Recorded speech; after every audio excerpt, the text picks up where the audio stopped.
Es un equipo. Goñi, entremos en tema. El 18 de febrero, usted, junto al también diputado ahora blanco Gonzalo Mujica y al abogado Enrique Moller, presentaron una denuncia en crimen organizado por un presunto caso de lavado de activos de origen venezolano. Ustedes aseguran que sospechan que unos 50 millones de dólares ingresaron al Banco Bandes, Uruguay, en 2018 y deben ser investigados.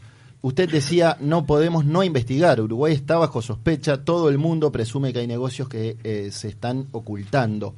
¿A qué se refiere? ¿Qué tipo de negocios le parecen sospechosos? Bueno, nosotros, yo siempre cuento un poquito algunos antecedentes porque yo entré como diputado por primera vez en el 2015 y nosotros empezamos a investigar los negocios del Fondes, los préstamos del Fondes, porque como fue la primera ley que se quiso aprobar a Prepo, era decir, bueno, un nuevo Fondes, vamos a modernizar el Fondes. Yo dije, bueno, si vamos a modernizar algo, tenemos que primero evaluarlo, ¿no? Yo soy abogado, vengo del sector empresarial, tanto público como privado, y no se me ocurre poder cambiar algo si ese algo tiene una historia y no se ha evaluado. Y cuando empezamos a investigar los préstamos que nosotros no entendíamos porque no tenían razonabilidad ni económica ni comercial, nos encontramos con que muchos de ellos tenían financiamiento y promesas de financiamiento de Venezuela. Y nosotros dijimos, ¿y por qué? ¿Para qué? ¿Por qué? ¿Y para qué Venezuela está financiando proyectos que no tenían, digamos, ninguna vinculación, ninguna relación entre sí? Y reitero, la enorme mayoría de ellos sin ninguna viabilidad, ¿no? Entonces dijimos, bueno, a ver qué pasa aquí. Y empezamos también a denunciar, junto con el diputado Jaime Trobo, los negocios que nosotros llamamos oscuros de Venezuela. Ya te estoy hablando en el 2015, ¿no? Y bueno, ahí empezamos. Primero que hicimos la investigación parlamentaria, que es lo que corresponde. El Frente Amplio negó 2 veces la posibilidad de investigar tanto lo del Fondes con Venezuela y después lo del Fondes, los de Venezuela, perdón, porque nosotros también denunciamos que, bueno, había habido una corriente de negocios muy importantes donde el Estado uruguayo había estado privilegiando una empresa para intermediar en todos esos negocios de muchos millones. ¿A qué empresa se refiere? Bueno, fue la famosa empresa Aire Fresco, sí, que quedó como una intermediaria privilegiada en negocios que no tenía ninguna razón, porque yo, Estado uruguayo, te puedo, digamos, dar casi una exclusividad si tú tenés una trayectoria, sos famosa en el mundo en ese rubro, y bueno, yo digo, bueno, podría haber una justificación ahí, yo tengo que tomar una decisión, pero en este caso, que tiene que ser muy excepcional, se le daba a una empresa, Aire Fresco, a 2 señores, que no tenían ningún tipo de experiencia, por ejemplo, en los rubros como el arroz, como la leche, digamos. ¿Y por qué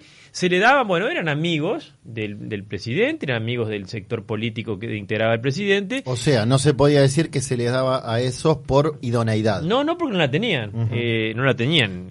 Y además eran rubros que Uruguay tiene, vaya si tiene empresas con trayectoria para intermediar ahí, o mismo empresas para hacer negocios directos.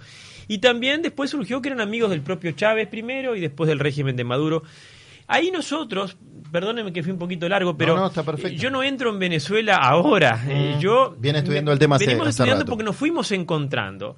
Y lógicamente nosotros fuimos a Venezuela en el 2015 y ahí vimos realmente lo que ocurría en Venezuela. Era indudablemente un régimen no democrático, dictatorial, autoritario, pero que sobre todo tenía un fundamento, digamos, la única razón por la cual uno se explicaba que podía seguir esa estructura de poder tan aferrada era por dinero, ¿no? Y después, bueno, el mundo nos fue enterando de que los que mandan hoy en Venezuela es el narcotráfico, ¿no? Es decir, mucho más que Maduro, lo que están manejando Venezuela es el narcotráfico internacional, con el contrabando además y de metales como el oro y otros metales muy importantes, además del petróleo. Siempre se habla de que el tema de Venezuela era el petróleo. No, Venezuela es un gran productor, extrae mucho oro, tiene mucho oro y otros muchos minerales preciosos de mucho dinero, y ahí empezó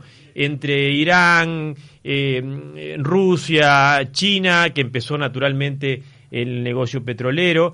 Se le empezaron a meter, por un lado, países muy fuertes y por otro lado, narcotráfico, que es realmente quien hoy, reitero, es el que está mandando esas milicias urbanas.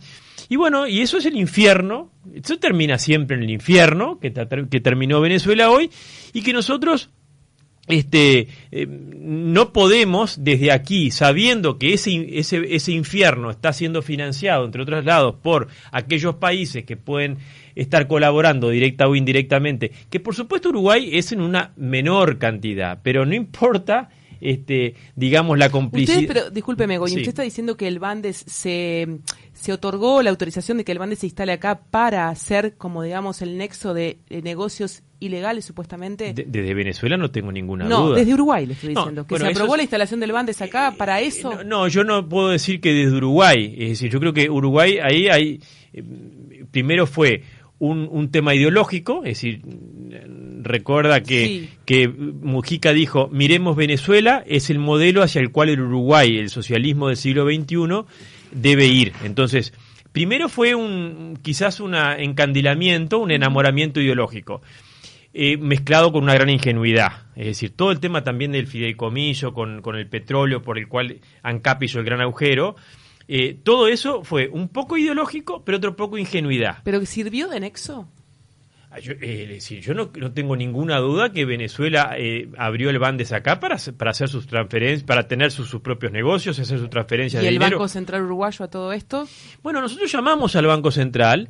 El Banco Central no dio ninguna respuesta, por lo menos a mí no me satisfizo ninguna de las respuestas, porque no vimos a un Banco Central realmente investigando y controlando un banco que es propiedad de un gobierno, de un régimen, reitero, el más corrupto de América Latina y de los más corruptos del mundo. Entonces, si yo tengo un propietario de un banco que en el mundo entero lo consideran el más corrupto y es el que está moviendo, porque los fondos de Venezuela, el Bandes, el 90% de su movimiento, o su enorme mayoría de movimiento, lo tiene con los fondos venezolanos. Entonces, yo lo que le pedí al Banco Central, y por eso lo llamamos, y por eso no nos entendimos, es que el Banco Central tenía que analizar esa situación como de mucho riesgo, y que la normativa internacional exige que cuando hay alto riesgo en países como estos debe hacer un tipo de control mucho más estricto que el que se está haciendo. Entonces, tenemos que, o por ingenuidad, o por complicidad, que ojalá no, pero yo tengo que seguir, a mí me pagan el sueldo para controlar, que esas cosas no pasan. ¿Y usted qué cree? ¿Por complicidad o por ingenuidad? Yo creo que el gobierno uruguayo quedó, el Frente Amplio y el gobierno del Frente Amplio quedó muy pegado a Venezuela.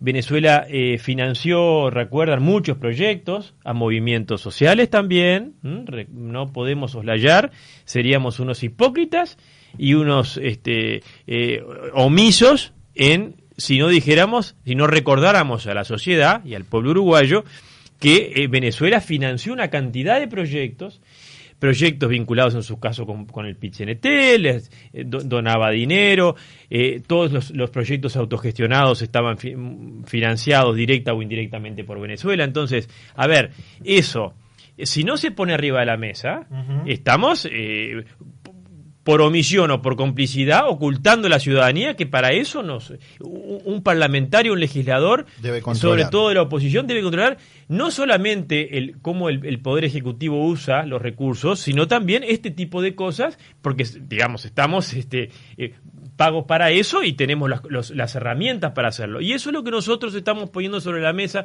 porque, a ver, uno tiene que actuar con sentido común.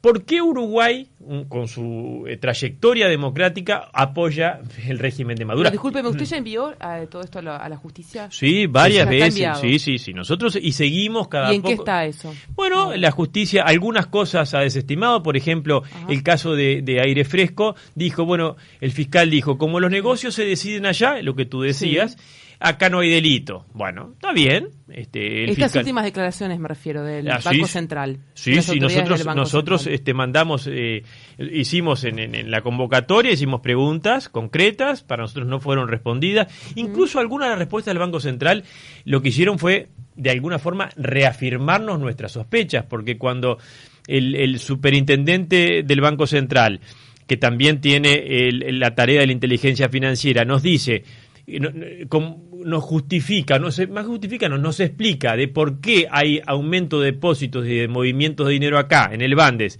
La razón es porque el mundo no les está dejando hacer esas cosas y acá se hacen. Bueno, yo creo que si el mundo no los deja hacer y acá se hacen, habrá que ver por qué el mundo no los deja hacer y por qué acá se dejan hacer. Bien, Goñi, tenemos que ir a la tanda en 3 minutos, pero le pido una respuesta.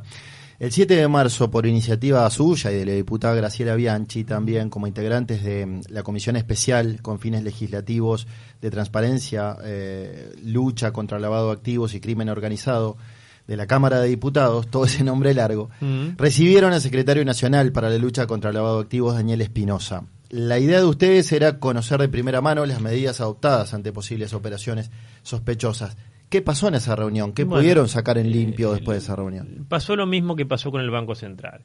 Encontramos las autoridades del gobierno uruguayo que tienen como función principal controlar que no pase lo que nosotros estamos sospechando, y también desde Venezuela se sospecha y de otros países se sospecha que está pasando en Uruguay. Están considerando a Venezuela como un país sin riesgo. Entonces, si tú... Es llamativo. Ahí está que nosotros se lo dijimos de punto de... El error es de partida, desde el inicio. No se puede considerar... La respuesta del secretario antilavado para mí fue muy insatisfactoria. La respuesta del secretario antilavado dijo: Venezuela no está en la lista negra. Y yo le pregunté, ¿y no está en la lista negra? ¿Se le ha hecho las evaluaciones? No está en la lista negra, entre otras cosas, porque no se lo ha podido evaluar. Es el único país que no se ha evaluado. Entonces le digo, bueno, si no se ha podido evaluar porque nadie quiere evaluar algo que no están dadas las condiciones para evaluar. Es decir, los técnicos que... Imagínate... Es invaluable. Todos los técnicos que hacen estas evaluaciones cobran sus muy buenos honorarios para hacer estas evaluaciones. Hay siempre una cantidad de técnicos que quieren hacer las evaluaciones, viven de eso. Sí. Bueno, acá ninguno se presentó. No se presentó por 2 razones. Una, porque no están dadas las condiciones, y otra, porque no se precisa ser muy inteligente y muy astuto para darse cuenta que en Venezuela el narcotráfico está moviendo absolutamente todo el dinero, el contrabando es permanente. Todos esos aviones que salen privados, bueno... se han descubierto ya por qué salen esos aviones privados sin hacer ningún tipo de aduanas, ¿no? Todas las transferencias de oro, los contrabandos de oro y de otros metales. Bueno, esas son las cosas que también en Uruguay hubo ingresos de aviones privados de Venezuela que nadie se enteraban después que salían, que habían llegado y habían salido sin hacer aduana. Está claro. Bueno, esas cosas son las que indudablemente muchos uruguayos y sobre todo la enorme mayoría de los venezolanos, nosotros mantenemos contactos permanentes con legisladores venezolanos, dicen, bueno, el Uruguay está apoyando a este régimen absolutamente inapoyable, sí, bueno, porque hay negocios pasó detrás. Cuando Cancillería todavía tenía otra postura bastante más laxa y difícil de entender. Goñi, le pido un instante de paciencia, vamos a una tanda de un par de minutos y continuamos con la entrevista central de hoy viernes.